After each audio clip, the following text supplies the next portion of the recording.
welcome to How to Play Video, HTPV. This is your host, Ryan Sturm, and this podcast is about learning and teaching games. In each episode, I give an explanation of how to play a game, just as if I was sitting across the table from you and we were about to play the game together. This podcast is intended to be used to learn about a game you may not know much about, learn how to play a game by yourself, or to serve as a model on how to explain the rules of this game or others. This video series is based on my original audio series, of which there are explanations of over 20 great games, and special shows, including my primer on teaching games, my countdown of my top 50 games, and much more. Check out all the How to Play episodes from my website, howtoplaypodcast.com, or they're linked from my guild at Board Game Geek. If you like the show, I hope you'll join and participate in our guild at Board Game Geek. For more information about all the How to Play podcast episodes, these fabulous How to Play teaching guides, and the discussion forums, refer to the How to Play Geek list, for which you can find a link at the Guild. I can be contacted at the Guild on Board Game Geek or directly at my email address, howtoplaypodcast@msn.com. And I want to mention that adding video adds a lot more cost to the show, so I hope you'll consider making a PayPal donation at my website. And I need to say a big thank you to Randall Rasmussen for putting the video for this show together. Now, let's get to today's episode. How to Play, Episode 31, Airlines Europe.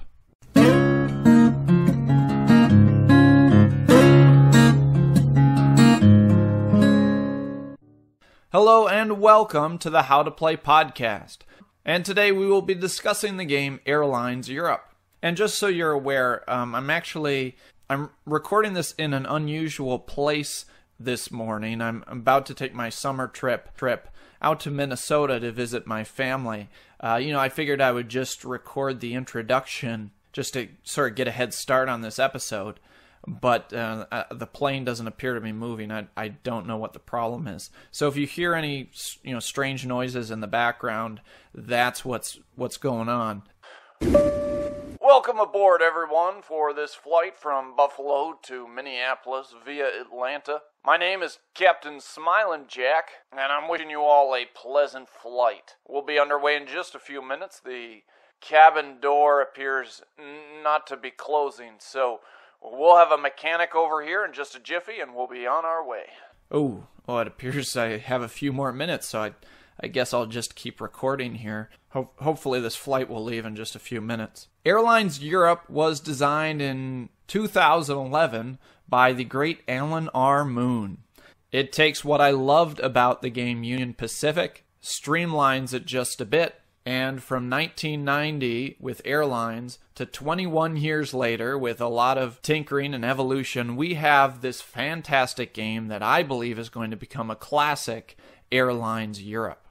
I usually do a Who's It For segment where I talk about, who this game would appeal to. I really think that this game has immense appeal. Whenever I bring it out, just about everybody enjoys this game. It is my scientific claim that 97% of people will enjoy Airlines Europe. That is an actual made-up statistic. Complexity rating. I will give Airlines Europe a blue square. Although this game has wide appeal, it does have some foreign concepts. There are a few different choices on your turn, the way the scoring works with a few different elements. It's not a hard game to learn, but it is a bit different and takes a bit of getting used to for someone who hasn't played a lot of games.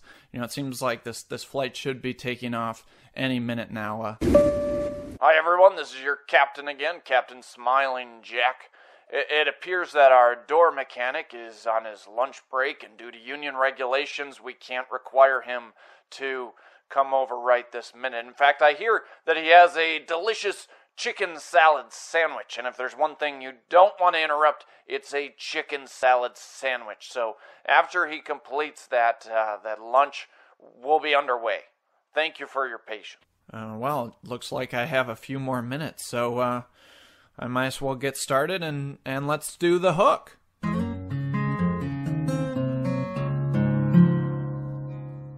Part 1. The Hook. What the game is about. Welcome to Airlines Europe. You are a European investor at the dawn of passenger airline travel, seeking to make your fortune investing in the various budding new airline companies sprouting all across the continent. In this game, you are not one airline company, or represented by just one color on the board. You are an investor who will be a part owner in several of the 10 companies in the game, represented by 10 different colors of airplanes. On your turn, you can choose one of 4 different actions. The heart of the game, though, is in just 2 of these actions, either buying planes or playing shares of stock. The most common action players do on their turn is to buy 1 or 2 planes and placing them on the board for one of the 10 different companies, growing that airline company's network. The reason that players want to add more planes to those companies is that it makes them more valuable. And if they have stock in that company, then in scoring rounds, those companies will score them more victory points. The value of all 10 companies is shown on a track on the board. And every time a player adds a plane to an airline company, that company's value marker moves up on that track. For example, if I buy a green plane and then I place that on the map, the value marker for the green company goes up, making that company worth more points when we get to a scoring round. The final benefit of adding planes to the board is after you add the planes to the board, you are then allowed to draw 1 share card from the available choices and add it to your hand. The second critical action in the game is investing in particular companies by laying share cards. Because in order for me to score the highest value of points for that green company that I've been playing green planes for, I have to have the most green share cards played face up in front of me. So if you invest a lot of time building up a particular company, then you also need to take the time to pick up and play share cards of that company's color.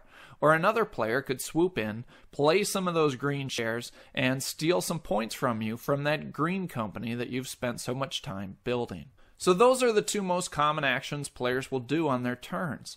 They'll either buy planes and then draw a share card, or they'll lay share cards down on the table. The deck of share cards is the timer for the game. Remember how I said that 1 share card is picked up every time a player adds planes to the board. There's this large deck of share cards.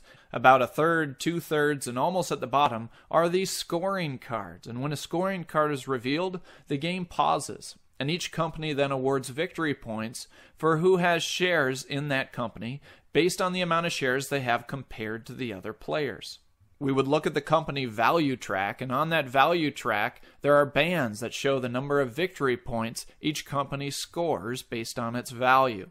The companies score for 1st, 2nd, 3rd, 4th place, even 5th place if you get it high enough. And the more planes a company has played, the more points it will score. So you'll go through all the 10 companies and score points. Each player will have shares in multiple companies and will usually score at least a few points for every company that they own shares. So this game is all about having share cards in the most valuable companies by the end of the game, either by building up those companies yourself or by letting the other players build up those companies for you. After that 3rd scoring card is revealed and scored, the player with the most points is the winner of the game. All right, I'm going to pack up my laptop, this microphone. We should be just about ready to... Hello, once again, this is Captain Smilin' Jack, and we've got that door fixed. We got the door closed. We're ready to go. Now we're just going to go over to the de-icing station. I know it's July, but airport regulations state that wings must be de-iced before all flights. So we're just going to head over to that de-icing station, and we'll be on our way momentarily. So just sit back and enjoy the pleasant atmosphere. Are you serious? Oh my gosh. All right, I got everything set up. Let's just move on to the meat. Ma'am, you don't mind if I keep doing this, do you? Oh, not at all. It's quite interesting. I've never heard of a game like this. Is this like Monopoly? Yes. Yes, it's just like Monopoly.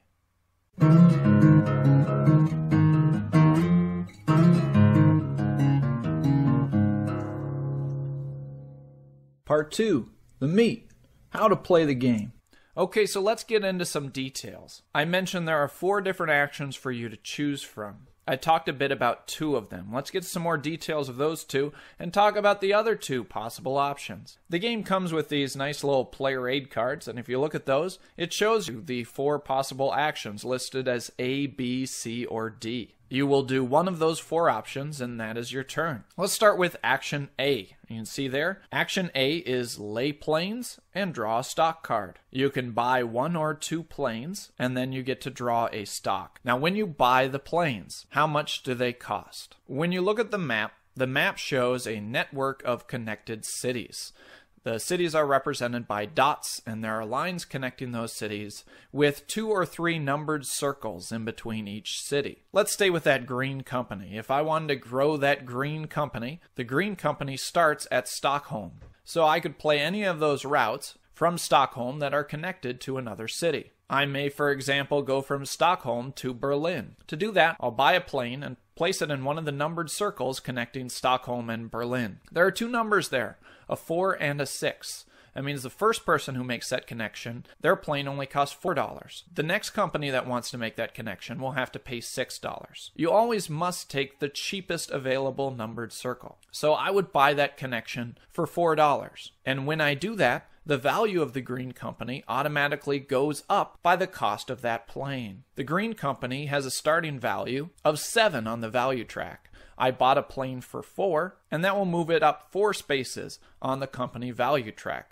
which is good for me because I've got green shares in my hand that I plan on playing soon. Now, I could either stop my action there, or I could continue and buy another plane connecting Berlin and Vienna. Since my green company is now into Berlin, I can continue my network. The cheapest one there costs $3. I'd spend another $3, move the green company up on the track 3 more. Playing a second plane is optional. The reasons you may not want to play a second plane are that you may simply not have enough money. But the other more important reason is that playing planes is the only way to be able to draw more stock cards. And whether or not you play 1 plane or 2 planes, you only get to draw 1 stock card. So if I play 2 planes and use up those resources, I only get to draw 1 stock card. Whereas if I wait over 2 turns and place those planes, I'll be able to draw 2 stock cards. And stock cards are a valuable resource. Some further rules about playing those planes. Of course, you must build the network of that company. Each of the companies has a starting city,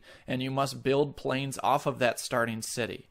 And to continue building another plane, you must extend its route either again back from the starting city. For example, I could branch out again from Stockholm with that green company, or from a new city that green company is now connected in. Since I connected into Berlin, I can now leave from any of the routes that are connected to Berlin. I'm allowed to buy planes for any company. If I wanted to buy planes for the white company, even though I don't have any white stock in my hand or down, I am allowed to do that.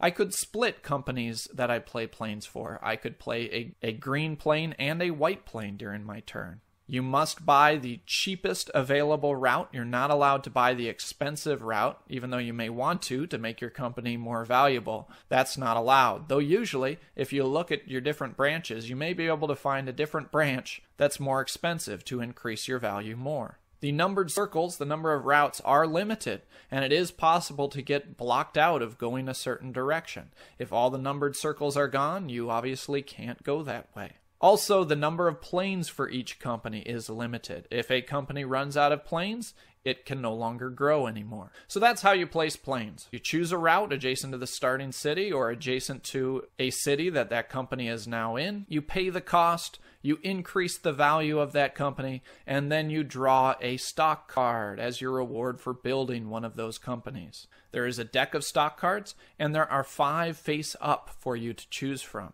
You can look at those 5 face up. You may either choose one of the face up ones, or if you like, you can take the top card of the deck if you don't like any of those choices. After you take a share card, if you chose one of the face up ones, one is flipped over so that there are always 5 face up share cards from which to choose. And that is action A. Buy 1 or 2 planes, draw a stock card.